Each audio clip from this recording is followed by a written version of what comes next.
What's good? It's your favorite BBW back with another video. What's good, all my precious jewels? What's going on, everybody? So, today, I know y'all see this title. I know y'all like, whoa, it is what it is. Hey, I'm just coming with the truth.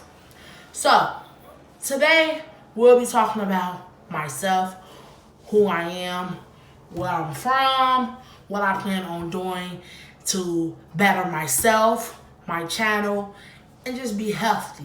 You know what I'm saying? I don't want you guys to feel any type of way of thinking like, oh, she's talking like she's going to be this new person in 2019. Listen, I'm the same person as I was in 1992 when I was born. Up until now of 2019, that's just what it is. The difference is I want to evolve even more as a bigger and better person for myself and for my child. Learned so far. I learned that in order for me to evolve for myself, I have to do it for myself before I could add anyone else and wanting it for them also. I have to want it for myself more than I want it for anybody else. And that's just what it is. First, we're going to start talking about who I am. Okay, so I was born in Chicago, Illinois. Yes, the inner city. Yes, the poor areas. That's just me. I was born on the west side of Chicago, where I was raised half of my life. Another part of my life, I was raised on the southeast side of Chicago. And another part of my life, I was raised on the north side of Chicago. So, there you have it. I woke up in Chicago. It's not easy, especially when you're growing up poor. Before I continue with my story and my journey and what I plan on doing, I want you guys to understand I do not want any sympathy. I just want full support and people's opinions and, you know what I'm saying, things that they think that can help better myself. And that's just what I want to start out at before I start going even deeper in my story. So, by the time I was 8, 9 years old, I realized that my mother was addicted to some drug because of what people used to say in the streets, you know, what people used to say on cartoons, what I used to just see with other people going on. And pretty much I just rambled up and figured it out myself. But, you know, and it also became worse because of the things that used to go on, far as like food and cleaning and things of that nature. Like, she stopped, you know what I'm saying, buying food in the house and, you know, and it is what it is. But this is nothing less to say to disrespect my mother any type of way because, you know, she's still going through her situation as we speak. However, I still love my mother. It is what it is. But I realize I need to put myself in a situation where I'm blocking out a lot of negative things and focusing on myself. Because on this journey before, when I tried to lose weight, I blocked out a lot of things. If it wasn't really important, I stayed focused on just my weight loss journey. However, it was a success and then it also was a failure. So we're just going to get into all of that. So anyways, continuing as a child, you know, my older siblings, I have brothers who's 6, 7, 8 years older than me. I have a sister who's like 7, 8 years older than me. And she was, you know, living with her dad or whatever. So she wasn't included in a lot of our childhood when I was like younger up until I was 9 and I moved away, you know, with family. And they adopted me for a while and I was in group homes and things of that nature. But living with my mother, it was bittersweet. You know what I'm saying? Because honestly, nobody wants to go through a struggle. You understand? But at the same time, you wanna be with your siblings. So there's still a bond and a love that keeps you guys together and keeps you guys put. But at the same time, you want to be able to do what other kids doing. You want to be able to go to school with nice clothes, and you want to be able to have a good book bag or decent shoes. You want to be able to have your mother at sports that you are in. You want to just have that normal family bond, but because the family is broken, it's not like that. So you don't eat full meals. You eat noodles for dinner, breakfast, lunch. You may not eat breakfast or lunch, but you might have a dinner, which is noodles or a sandwich. So a lot of my weight came from lack of eating proper meals or not eating at all for days or missing so many meals to the point that I realized when I was older that I had a problem with overeating, and I actually realized it when I was living with my uncle, but I think it was already too late, because his girlfriend, who also house it was we was living in that he had custody of us, she would portion our food out like a kid should eat, where you had your meat, your vegetable, and then you had like rice or your macaroni or whatever the case may be. But at the same time, when everybody eat that, be eating that, be done, her kids and my other two brothers, everybody eat that, be done, and then just, go by their way and get ready and wash up or whatever the case may be. But me, myself, I was still hungry, and it wasn't, I was just, at first I used to think, well, am I eating just because it's there? No, I was still hungry. I was really still hungry. And that's the crazy part to me. I just don't know. I don't know. That's how I feel like it really started. I used to eat almost 2 plates of food. And it would be a normal plate where it could be 3 wings and, macaroni, vegetables, or whatever. And then we still would probably get a snack before bed, whether it was an ice cream sandwich, whether it was fruit, whether it was, a piece of cake or anything like that. And that time I went to bed, I wasn't too hungry, but I wasn't I felt like I wasn't full or anything like that. And I remember my uncle used to tell us, you don't eat to get full, you eat not to be hungry. And, it didn't stick with me until now that I'm grown. But, after I left my uncle's house, I moved with my auntie, and she was also the same way, where she was trying to teach me how to balance food out. And I was just not really hearing it. At that point, I was 14 years old. I didn't have my daughter already. I just wasn't for it. I just was I'm still hungry.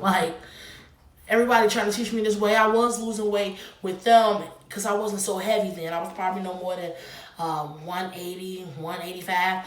I was hungry, but I wasn't understanding why, even though with them teaching me how to properly eat, that I felt so hungry and the need to always want more food. It was crazy.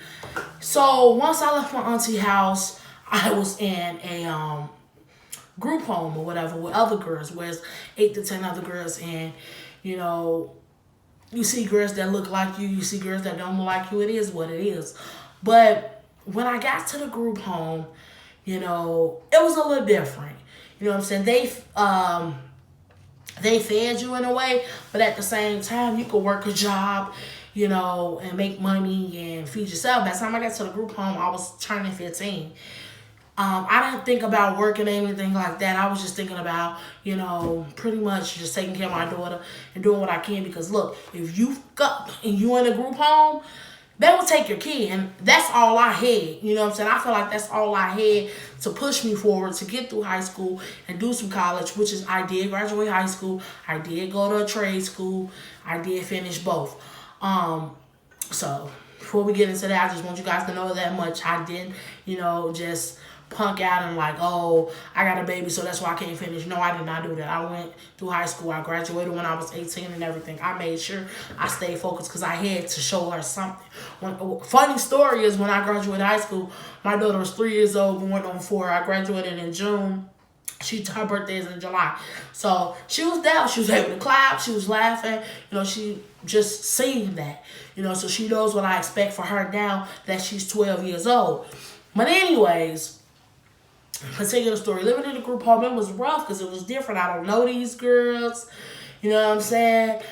So I knew it was going to be tough. I knew people was going to be watching me. People do watch you like a hawk. They making sure you clean your kid, making sure you feed them. Is there a daycare? Are you trying to teach them the ABCs? The whole 7 yards. So it wasn't easy. I grew up with a very rough childhood. Something that I would never want for my child. I've been through a lot in my past 26 years.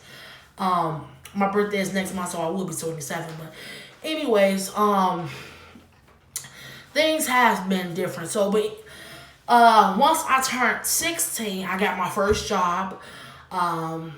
at this place called the Center on Halsted in Chicago. It's pretty much where you have people from the LGBTQ community came in and they learned things about themselves. They had different workshops for them, and they had their own personal private meetings. I was just cool with the person who ran the meetings because she did our first workshop for the teens who lived in a group home that was 16 to learn about jobs and things like that. And after we finished the workshop, she did an interview on all 10 of us to see who would actually get the job or whatever the case may be that she had at the Center on Halsted where she originally worked at. All 10 of us. My personality stood out. Everything she taught me, I used, and it stood out. So I got the job. So I worked there for about 8 months where I did a lot of janitorial work. I met a few of the young ladies and the young men from the LGBTQ community. They were so cool, you know what I'm saying? I didn't look at them any different than I look at any other female or male, because at the end of the day, they are human. I'm just telling you guys my story. I used to clean some of the washrooms. I used to set up a lot of things in this like bar and lounge type area they have. A lot of times when I cleaned the washrooms, that's how I got to meet some people, and I seen, this one transgender in there, and she was doing her hair, and I promise you, baby, her hair was slayed. And I say her because that's what she, wants to be called, and that's what I respect her as. I had conversations. It was not too long, a little bit brief, and it was what it was. I made, a little money. I got paid every 2 weeks. It was probably number like $400 to $450, but I wasn't looking for nothing big. I was 16.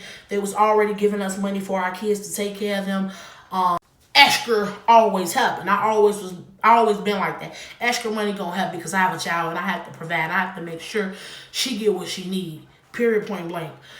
So that was that. I had that for 8 months because it was a program that was funding the lady who I, previously mentioned that hired me because she liked the way that I did my interview after she trained everybody. It was a funding program they had where they paid us, but she paid me through that program that funded one person to work with another lady she had to clean up and do janitorial work and set food and things like that.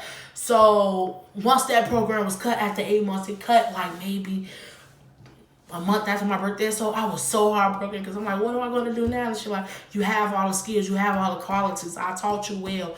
It's time for you to like branch off and find other job opportunities and things like that, which is I did. I worked at the Museum of Science Industry in Chicago. That's when the Harry Potter exhibit going on and things like that. So that's pretty much that. And after the Harry Potter exhibit, I done worked at Papa's. I done worked at Walmart. I done worked at Home Depot. I done worked at Starbucks. I worked somewhere everywhere you can possibly name, okay? Save a lot, and the list goes on. But anyway, so we're going to move from that subject to coming into the years later. Once I graduated high school, when I was 18, I don't know if it changed, but if you graduate high school and find you a little job, you are eligible for your own apartment. So I got my first own apartment when I was 18, turning 19, or whatever the case may be. In my little jobs, I was going to my trade school as a medical assistant, which I did finish. After that, I just pretty much did little jobs and did what I could, and I'm still surviving as I am today. I was in my relationship since I was a junior. Been in a relationship since I was a junior in high school that I'm currently still in. And, life just been going on. But once I turned, once I turned 17, I was eligible for this TLP thing, which is part of DCFS also. So you have the group home, you have the TLP. The TLP is a transitional living situation where as you and another girl living in an apartment, and y'all have, a living room, your room, her room, a washroom, a kitchen, and y'all share. And she may have a baby or two, and you have your baby, and it's probably 8 to 10 apartments in the building that's like that, and then you have the staff office. And you bag your own groceries, you bag your own clothes, you bag your own shoes, etc. TV and everything. So basically, you're taking care of yourself. They teaching you and preparing you at 17 and 18 how to be a young adult, because pretty soon once you graduate high school, you're going to be on your own. So if you work, that's a plus too. So at that time, when I started to feed myself, that's exactly when I went probably too overboard, and that's where it started. I was literally a junior. I was in high school. I was 17, and that's where it started from. I was able to get my own EBT card, where it was not a good thing for me because I ended up eating everything that I wanted that I never had when I was a little girl, because my mindset was still the same. Even though I was taught by my uncle and auntie how to portion my food, how much I should eat, how much I shouldn't eat, I still wanted everything that I possibly couldn't get and that I missed in my head when I had my link card and just could do whatever I want, And that's pretty much where the weight really started to pick up tremendously, because I was, when I got into TLP, I was probably like 210 pounds, and it went from 210 to 400 to, when I left the TLP, I was already like 380, 400 pounds when I moved into my own apartment, and from there, my weight fluctuated, and it went from 400 to 410, from 410 to 420. So now we at a place where now I am 500 pounds. Yes, I said it. I'm telling you guys myself, I am a little bit over 500 pounds. Yes, I'm active. I'm able to stand up. I'm able to walk. I'm able to get in the car. I'm able to get out of the car. I'm able to stand up and cook. I'm able to take my daughter to school. So because I do have mobility where I can move around, I want to start to use that into working out again. Now, what I do want to say, I did work out before, and I lost 65 pounds within a course of 6 months, which is, I was told, was pretty, good, because it shows that I lost about 10 pounds or so. A little bit over 10 pounds each month, which was pretty good. Actually failed was I stopped just flat out. I stopped like that was the end or whatever. Like, yep, I reached my goal, which is I didn't reach my goal. I just stopped just because, and that was not a good thing at all.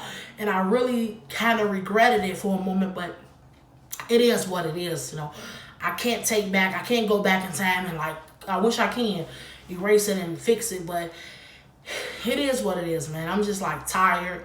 I want to just start my journey where I'm back doing what I was doing to lose that weight when I lost it, which it was cut out chips. It was cut back on greasy foods. Take out of pasta as far as rice, and as far as, spaghetti, macaroni, and any starchy foods and things like that. So what I would do is I would eat a meat and maybe a salad, or a meat and vegetables in a bag. All my vegetables is always bag food. I don't buy any canned foods. When I say bag vegetables, I mean you might have mixed vegetables in a bag, green beans in a bag, cauliflower in a bag, and the list go on.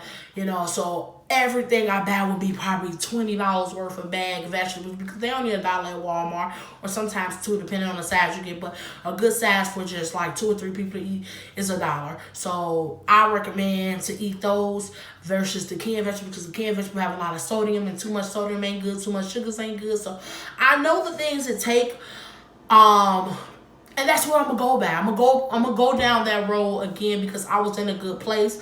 I know that's what I need, and I want to lose at least 100 plus pounds this year. If it's 200, great, but I'm definitely looking forward to 100 plus pounds. Walking for 60 seconds and I'm tired. That's crazy. I'm getting to half a block and I'm tired. And I don't think that's cool at all. So it's time for me to get on it before it kills me. I know a lot of people whoa, that's a lot of weight, whatever. It's true. I'm just tired, and it's time for a change. Just pretty much, that's what it is. I have accumulated a health problem doing this weight. When I was 23 and I was about 475, 480, I had accumulated blood clots in my right lung, my left lung, and in my right leg. The blood clots in my lungs is called pulmonary embolisms, and the blood clot that was in my leg, they put it as a DTV. I can't remember what it stands for right now at the moment, but that's pretty much what it is. The blood clots from my leg actually travel to my lungs. That's where the 2 blood clots from my lungs come from, because what I was told, blood clots always start in the lower part in your leg area, whatever the case may be. I currently still do take blood thinners, and I'm anemic, so it's like, you know, it's like almost apples and oranges in a way. But what happened was, when I was 23, I was taking my daughter. It's crazy because it literally happened the week after my birthday. My birthday is Valentine's Day. On the 20th, I believe it happened, which was the following Friday. I fell out walking my daughter to school. Her school used to be like maybe 3 blocks, 4 blocks the most from my apartment. I was walking her to school, and by the time we got to the 2nd block, I grabbed her coat like, I don't feel good. I need you to call the ambulance or police or something. I need some type of help. I don't feel good. I feel like I'm finna pass out, because everything started getting cloudy and blurry and just weird. Like, it just was coming. Everything felt like it was coming in, and my chest was like getting very tight. And so then all I remember is telling her to call the police. She was 8 years old at the time. She did have a phone, a little cheap little Android phone, because she's my only kid. So I always gave her a phone, so just in case I'm running late to get her from school or anything like that, or running late from getting her from her practices and the things she was in, because she was in like cheerleading and stuff. So I passed out. They took me. She called the ambulance and police. That she did do. Her and some other parents who was concerned, because you know a lot of other parents were taking their kids to school, and they came down that street, and I'm glad they stopped their cars or whatever, and they also helped me. And there was a lot of police and ambulance trucks out there. Once they got me into the ambulance trucks, I woke up and I was just like so confused. Like, wait, what's going on? Like, where's my daughter? And they was like, calm down, calm down. And after I said, wait, where's my daughter?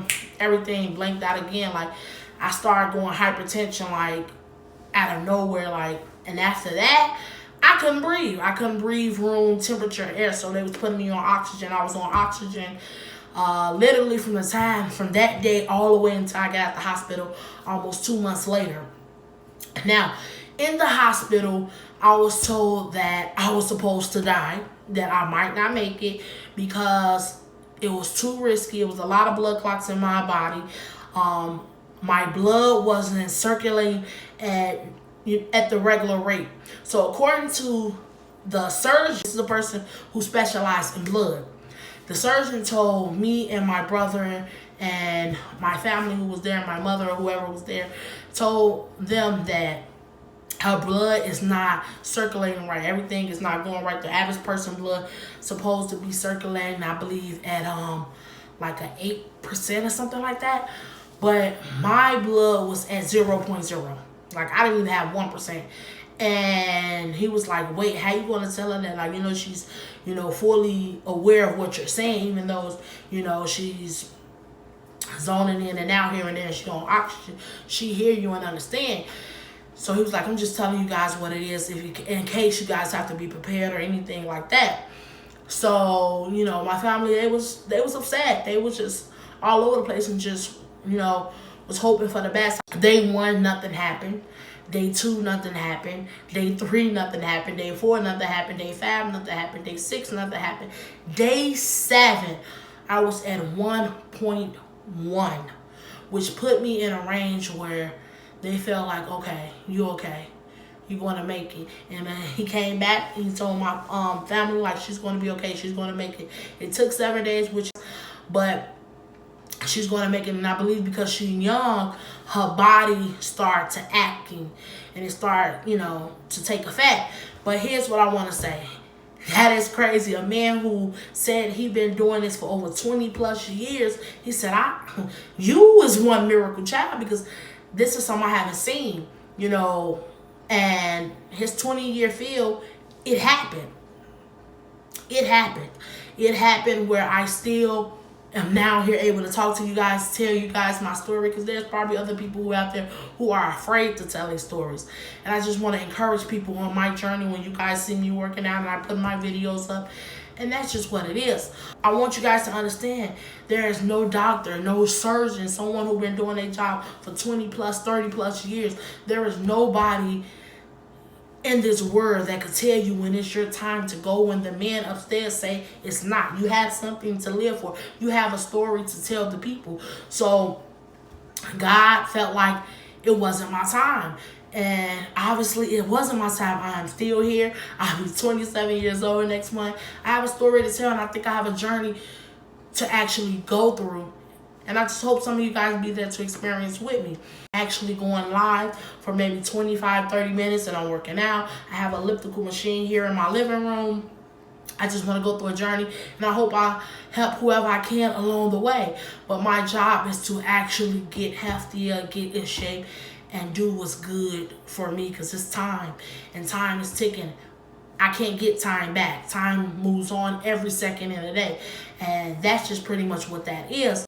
To do this video, this is the third time I recorded the video because I didn't know if I wanted to post it, and I didn't delete it the first two, like, man, I'm not sure if I want to do it. I'm not sure if I want to do it. And today I'm just like, you know what?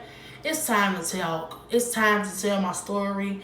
It's time for the truth to be out. It's time for me to actually start caring more about my weight and get more in tune with what I'm doing. I will be doing protein shakes. Some mornings I might show you guys how I make my protein shakes.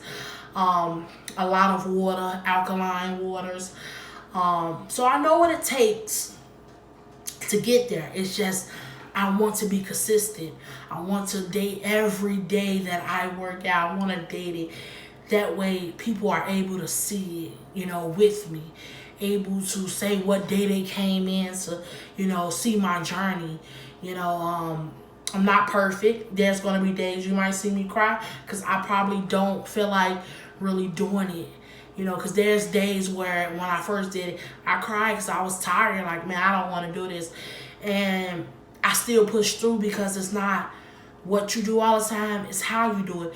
And at the end of the day, I'm just here to tell you guys I'm not perfect. I don't mind people going to judge me. I know that it is what it is. I want to put my story out there to help myself and help others.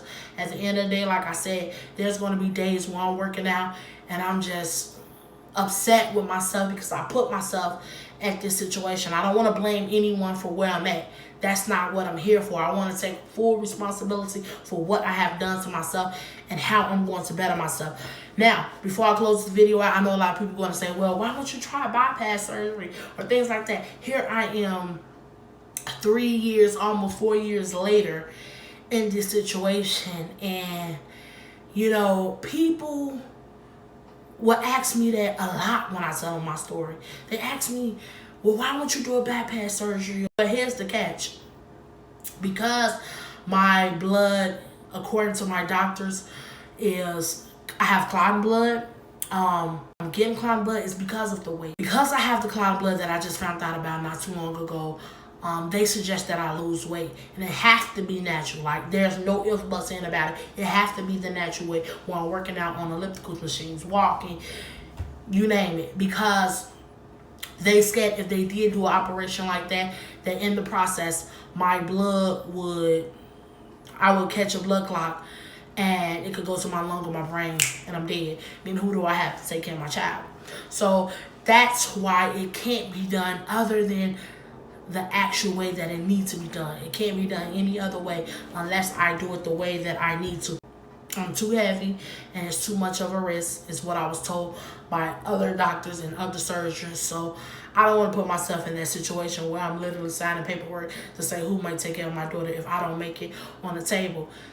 I don't want to do that. And there's a creator. And that creator guides me every day to be stronger and fight, because I've been fighting for years. This is my story. This is my 500-pound journey that we're going to get ready and starting next Monday. Already actually started with fruits and vegetables, and I have my diet green tea Chris's, but I'm not going to calculate it. I'm not going to calculate my journey into next Monday, because that's when I'm able to actually show you guys what am I doing and actually have you guys be able to calculate it also. and I'm able to, it will be on record, it will be on video, it will be dated. So that's exactly when I'm gonna start the official journey, where I'm actually recording and documenting. And that's just it. That's the truth. That's what it is. I mean, ain't no other way around it. I'm very much overly obese, and it's just time. It's time. It's time for me to actually stop playing around and do it the right way, and be motivated to myself, for my child, and to others who just going through the same situation and just giving up and think it's the last straw. It's not. It's not the last straw, the last moment, or the last day until God says so. And he just brought me here to do my video and let you guys know what will be going on my channel. Like I said in the beginning, I don't want anyone to feel sorry for me. I don't want anyone to give me any pity party, because that's not what I want. I want just support and people to give me their honest opinion on how I can actually, on how they could help me with my journey, or what are some meal plans or things that they may think will be helpful for me with my journey, because it's going to be here and it's going to be documented. Actually, the very first day I start working out, or the day before I start working out, somewhere up in that sort, I want to let you guys, I'm going to do a video right before I start working out, and I'm going to go to the doctor's office, and I'm going to get on the scale, and we're going to see exactly how much I weigh. I know I could weigh anywhere from 540 pounds to probably 570 pounds. I'm just being straight up honest. I don't know where I stand at, because I haven't been into the doctor's office in like 2 months now. So we're going to go. We're going to check in. We're going to see how much I weigh, and that's just what it's going to be. So we will be at the doctor's office next week. And the day after, the day that I see my exact weight, that next day we will be recording. So Monday, I'm thinking I'm going in to get my actual weight. And it will be, recorded for you guys. And on Tuesday will be the probably official day I start working out. So that's what's going to be going on, you guys. I hope I encourage somebody who's probably going through my situation. I hope you guys understand what's going to be going on. I hope I can get much support from you guys and your opinions and diet plans and meals that you probably have and suggest. And that's pretty much what it is. Thank you guys for all tuning in, understanding my story. I don't pretty much care if I'm judged or you have negative or positive things. I mean, if it's negative, I'm just probably going to block it out anyway. If it's positive, I will respond. And that's pretty much what it is. Thank you guys for tuning in. I hope you guys understand what's going to start going on and what's going to take effect very soon. Once again, it's your girl, Miss Crystal. Thank you guys for tuning in. Before we leave with a positive message. If you don't want to be a crab, think outside the bucket. Please like, share, comment, subscribe. Click that bell so you can join the notification gang. Thank you guys for tuning in.